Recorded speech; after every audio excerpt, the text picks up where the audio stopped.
How to learn English. Alex often felt a familiar frustration.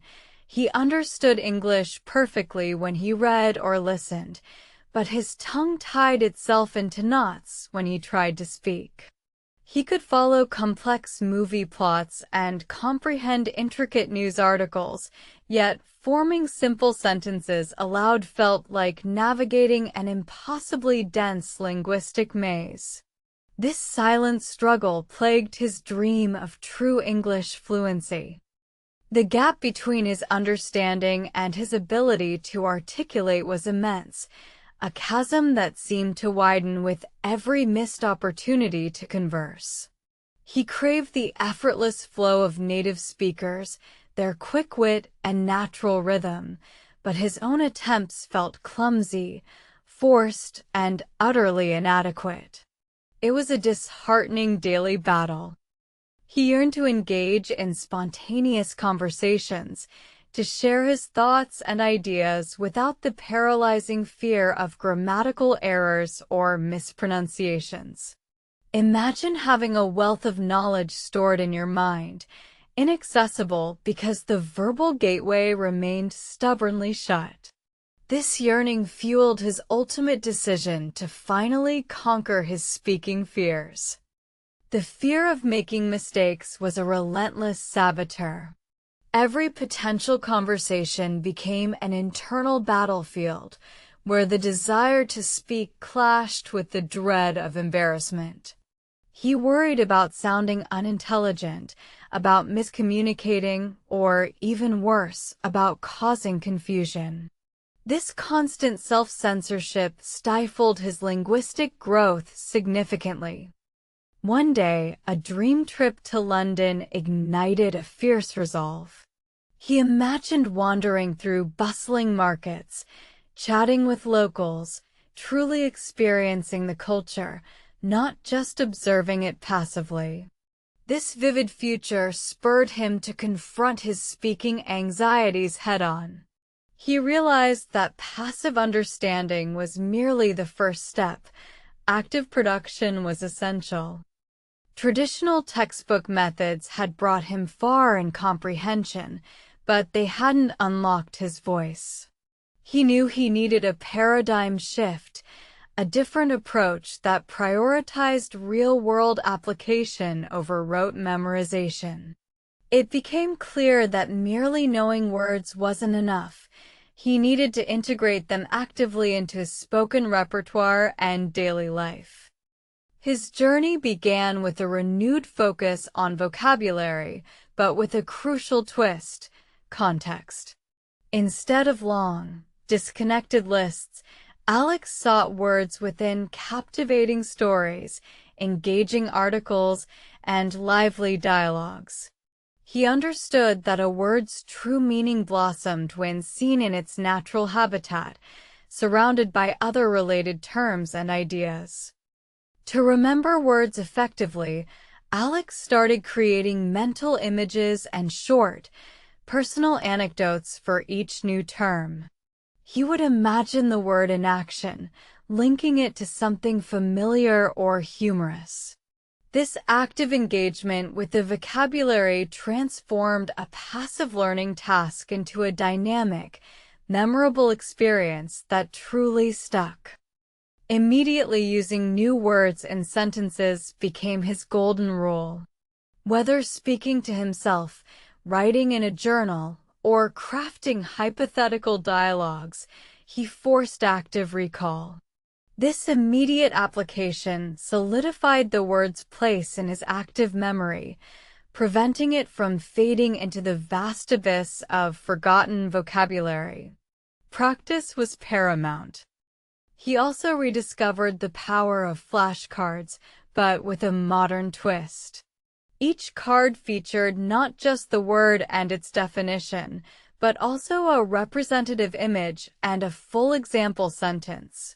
He even recorded himself saying the word and sentence, ensuring correct pronunciation from the very beginning of his learning journey. Consistency was paramount for retention.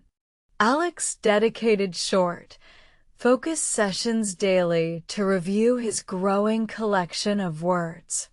5 to 10 minutes each morning and evening proved more effective than sporadic, marathon study sessions. This regular exposure reinforced his memory pathways, making retrieval effortless over time. Next, tackling the speaking barrier itself. Alex recognized that understanding was one thing, but actual, spontaneous conversation required a different set of muscles, both mental and literal. He knew he had to overcome the internal censor that kept his thoughts locked away, fearing judgment or imperfection. His first step towards talking with anyone was talking to himself. He narrated his daily activities, described objects around him, and even argued with imaginary conversational partners. This private practice built confidence and familiarized his mouth with English sounds and sentence structures without the pressure of an audience. Recording his voice became an invaluable tool. Alex would speak on random topics for a few minutes, then listen back, identifying areas for improvement in pronunciation, intonation, and fluency. It was a humbling but incredibly effective way to pinpoint his weaknesses and track his gradual, yet undeniable, progress over weeks. Shadowing native speakers proved transformational. He'd select short audio clips or scenes from movies, then repeat the dialogue immediately after the speaker, mimicking their rhythm, stress, and intonation precisely. This technique honed his pronunciation and gave him a feel for natural conversational flow, boosting his confidence noticeably. Finding language exchange partners online was a game changer. Initially, the conversations were awkward and hesitant, filled with pauses and restarts. However, the shared goal of improvement fostered a supportive environment where mistakes were understood as part of the learning process, not as reasons for embarrassment or failure. He joined online communities and voice chats, forcing himself to participate, even if only to offer a single sentence. This consistent exposure to real-time conversation, however brief, gradually eroded his shyness. Each successful interaction, no matter how small, built upon the last, strengthening his resolve significantly. Engaging in casual small talk with strangers, like cashiers or baristas, became a deliberate practice. Simple greetings and brief exchanges helped him navigate everyday social interactions in English, making him comfortable with common phrases and quick responses. These micro-conversations were surprisingly effective confidence boosters. Alex continually asked himself, "Why do I always make mistakes?" The answer, he discovered, was simple: because he was speaking. Mistakes are not failures. They are vital signposts on the road to fluency. They highlight areas needing attention and confirm that active learning is occurring, pushing linguistic boundaries constantly. He reframed his perspective entirely. Instead of viewing errors as embarrassing blunders, he saw them as valuable data points. Each mistake provided specific feedback, revealing a gap in his knowledge or a misapplication of a rule. This analytical approach turned frustration into actionable learning opportunities daily. Alex learned to analyze his errors calmly. Was it a grammar point he misunderstood? A vocabulary word misused? A pronunciation issue? Pinpointing the exact nature of the mistake allowed him to target his study more effectively, transforming vague anxiety into precise, goal-oriented improvement strategies, enhancing his progress. His focus shifted from achieving grammatical perfection to effective communication. He understood that fluency wasn't about being flawless, it was about conveying meaning clearly and confidently. Embracing imperfection liberated him, allowing him to speak more freely and spontaneously, without constant self-correction and doubt. One crucial talking tip Alex embraced was consistent, daily exposure. Even 5 minutes of intentional speaking practice, whether self-talk or a quick chat with a partner, was more beneficial than sporadic, longer sessions. Building a regular habit made speaking feel less like a chore and more like a natural part of his day. Another tip: don't wait for perfect grammar. Fluency is built through speaking, not by endless internal grammar checks. Prioritize getting your message across. You can refine your grammar later. The immediate goal is to overcome the inertia and start producing language actively and consistently, without fear of judgment. Alex learned to use filler words appropriately. Phrases like, or like, can buy you time to think without breaking the flow of conversation. While overusing them isn't ideal, judicious application prevents awkward silences and helps maintain conversational momentum, making you sound more natural. Asking open-ended questions became a powerful strategy. Instead of questions requiring simple yes or no answers, he started asking why or how questions. This encouraged his conversation partners to elaborate, providing him with more listening practice and less pressure to constantly generate new ideas, facilitating natural exchange. Active listening was equally vital. Alex didn't just wait for his turn to speak. He truly listened to understand, picking up on nuances, new vocabulary, and natural phrasing. This deepened his comprehension and also provided him with excellent models for his own speech, enhancing his ability to respond appropriately. He practiced mirroring techniques, subtly repeating or rephrasing what his partner said to confirm understanding and show engagement. This also helped reinforce new vocabulary and sentence structures in his own mind. It was a simple yet effective way to participate actively and improve simultaneously, building confidence. Alex soon understood why reading English was an absolute must. Reading provided immense passive vocabulary expansion. Words he encountered frequently in books began to feel familiar, making them easier to recall and use in his own speech. It was a painless way to absorb new expressions constantly. Beyond vocabulary, reading subtly ingrained correct grammar and sentence structures. By repeatedly seeing well-formed sentences, his brain began to recognize and internalize the patterns without explicit rule memorization. This implicit learning was incredibly powerful for developing a natural feel for the language. Reading helped develop a sense of natural English flow and rhythm. He noticed how sentences connected, how paragraphs progressed, and how ideas were articulated elegantly. This exposure to authentic, well-crafted language significantly improved his own writing and, eventually, his conversational fluency.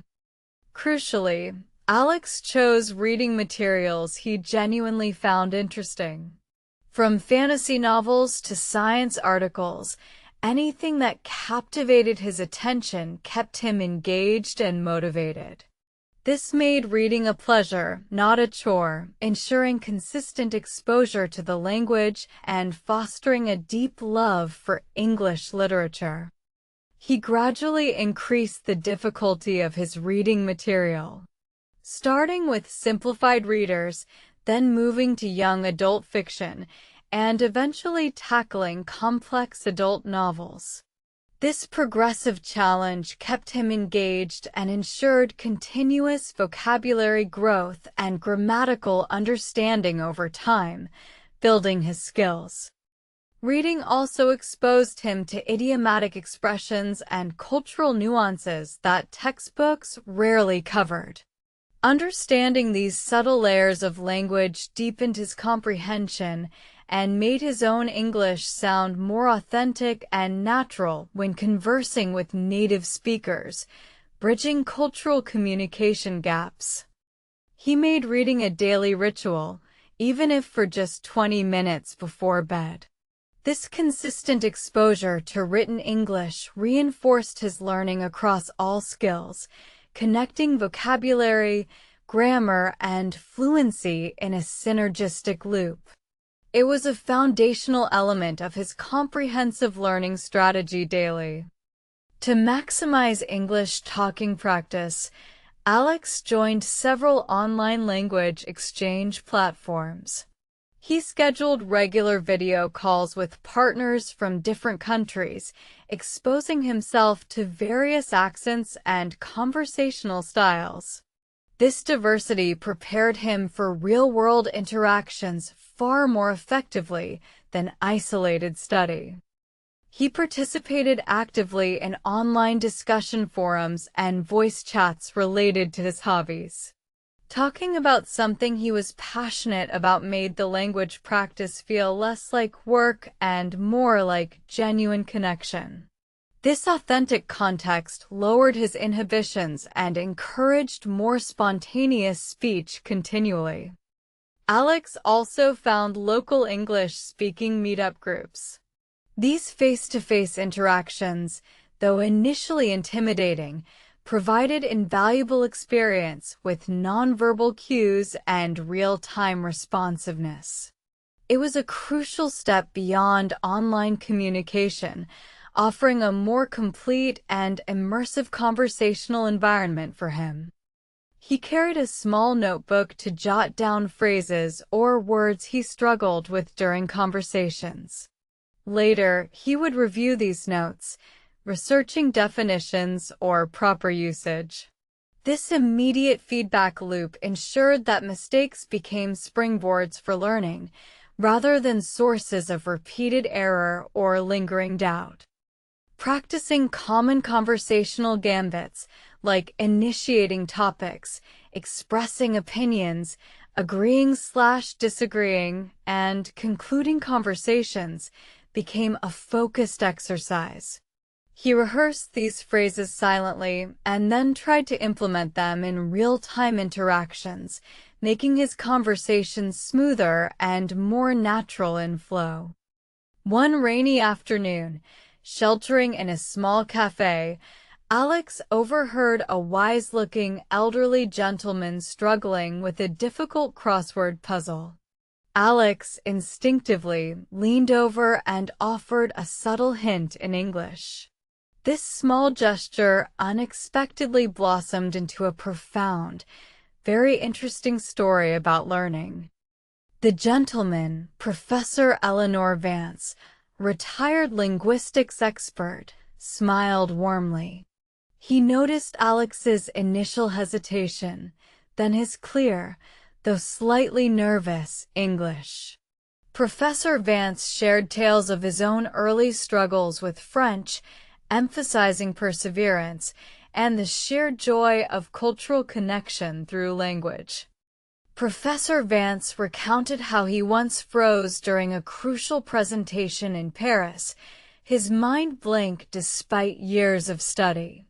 He learned that confidence stemmed not from perfection, but from the willingness to try, to make mistakes, and to simply keep speaking. This resonated deeply with Alex's own anxieties. The professor explained that every mistake was simply a momentary misstep, a tiny adjustment needed for the dance of communication. He likened language learning to playing a musical instrument. You hit wrong notes, but you keep practicing until the melody flows freely, full of character and expression. He encouraged Alex to embrace his unique voice, acknowledging that a non-native accent added character, not deficiency. The professor stressed that language was about bridging minds, not just uttering perfect grammar. This wisdom liberated Alex, shifting his focus from perfection to genuine human connection. Inspired by Professor Vance, Alex refined his way of learning English into a holistic system. He understood that passive consumption, listening, reading, must fuel active production, speaking, writing. It wasn't about isolated drills, but about integrating all four skills seamlessly into his daily life for maximum effect. His new routine was comprehensive: morning listening to podcasts, midday reading an English novel, afternoon writing journal entries, and evening speaking practice with partners.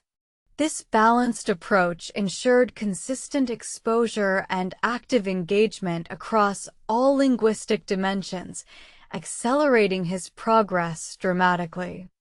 He viewed learning as an exciting, ongoing adventure, not a burdensome task with a definitive end. Every new word, every smoother conversation, every understood joke became a small victory to celebrate, propelling him forward with renewed enthusiasm and sustained motivation for the journey ahead. Alex learned to personalize his methods. While some tips worked universally, he discovered that tailoring specific strategies to his learning style yielded the best results. He experimented, adapted, and continuously optimized his approach, ensuring his journey remained efficient, enjoyable, and uniquely effective for him. The fear of embarrassment slowly receded, replaced by a genuine curiosity about human interaction. He started initiating conversations, eager to learn from others and to share his own perspectives. English became less a subject to be mastered and more a vibrant tool for connection and self-expression. Alex finally understood the core reason behind, "I understand English, but I can't speak well." It was the missing bridge between passive input and active output. Reading and listening built the foundation, but only consistent, fearless speaking practice could construct the pathway for fluent articulation. The brain needs to actively retrieve and formulate language in real time for speaking proficiency. Passive understanding doesn't activate these neural pathways sufficiently. Speaking forces the brain to organize thoughts, select vocabulary, and apply grammar rules instantaneously, a crucial cognitive workout for fluency. Bridging this gap required courage and consistent effort. It meant stepping out of his comfort zone, embracing the awkwardness, and allowing himself to be vulnerable. Each spoken word, however imperfect, was a brick laid in the bridge, gradually connecting his understanding to his ability to speak clearly. Months later, Alex found himself confidently conversing with strangers in English, sharing stories, and even cracking jokes. The silent listener had transformed into a dynamic communicator. His journey was a testament to the power of persistent practice, strategic learning, and embracing the inevitable bumps along the way. His English learning journey was far from over, but now it was filled with joy, not dread. He knew that continuous learning and consistent practice were the keys to maintaining and enhancing his fluency. Alex had not just learned English. He had truly found his voice, ready for any conversation.